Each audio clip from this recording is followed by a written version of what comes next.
ഇത്ര സന്തോഷിച്ച് പൊട്ടിച്ചിരിച്ച് ഞങ്ങൾ പോകുന്നത് പാരാസെയിലിങ്ങിനാണ്. പട്ടായയിൽ ഞങ്ങൾ ചെന്നപ്പോൾ ഞങ്ങൾക്കൊരാഗ്രഹം ഇതുപോലെ പാരാസെയിലിംഗ് ചെയ്താലോ എന്ന്. അപ്പോൾ ഞാനും മേയും കൂടെയാണ് പോകുന്നത്. അപ്പോൾ നമുക്ക് പാരാസെയിലിംഗ് ചെയ്യുന്നതിന് മുമ്പ് ഇതുപോലെ നമുക്ക് ജാക്കറ്റൊക്കെ ഇട്ടിട്ടുണ്ട്. അതുപോലെ ബെൽറ്റും ഒക്കെ നല്ലതുപോലെ അവർ ഭയങ്കര ടൈറ്റായിട്ടാണ് വെക്കുന്നത്. അപ്പം ഇൻ കേസ് നമ്മുടെ റോപ്പൊക്കെ പോകുവാണെങ്കിൽ നമ്മൾ കടലിൽ വീണാലും ആ ഒരു ഫ്ലോട്ടിംഗ് ജാക്കറ്റ് ഉള്ളതുകൊണ്ട് നമ്മൾ സേഫായിട്ടിരിക്കുമല്ലോ. അപ്പോൾ മീയൊക്കെ സെറ്റായിട്ടുണ്ട്. ഫസ്റ്റ് മീയാണ് പോയിട്ടുണ്ടായിരുന്നത്. അപ്പം ഓരോരുത്തർ വെച്ചാണ് നമ്മളിവിടെ പാരാസെയിലിംഗ് ചെയ്യുന്നത്. അപ്പോൾ നമ്മളെ പാരാസെയിലിംഗ് ചെയ്യാനായിട്ട് ഹെൽപ്പ് ചെയ്യാനായിട്ട് അവിടെ കുറേ ആൾക്കാരുണ്ട് കേട്ടോ. അപ്പോൾ പാരാസെയിലിങ്ങിൻ്റെ ഒരു ടൈം ഡ്യൂറേഷൻ പറഞ്ഞിട്ടുണ്ടെങ്കിൽ ഒരു 8-10 മിനിറ്റിനുള്ളിൽ തിരിച്ച് നമ്മൾ ലാൻഡ് ചെയ്യും.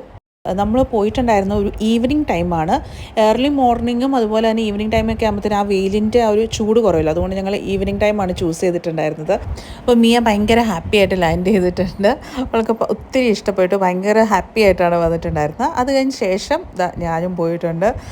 നമ്മൾ ആകാശത്തൂടെ ഇങ്ങനെ പറന്ന് നടക്കുന്ന ആ ഒരു ഫീലിംഗ് ആണ്.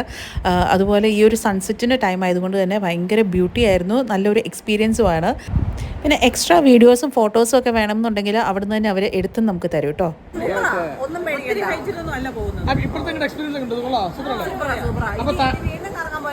തായ്ലൻഡ് മസ്റ്റ് ട്രൈ ആണല്ലേ?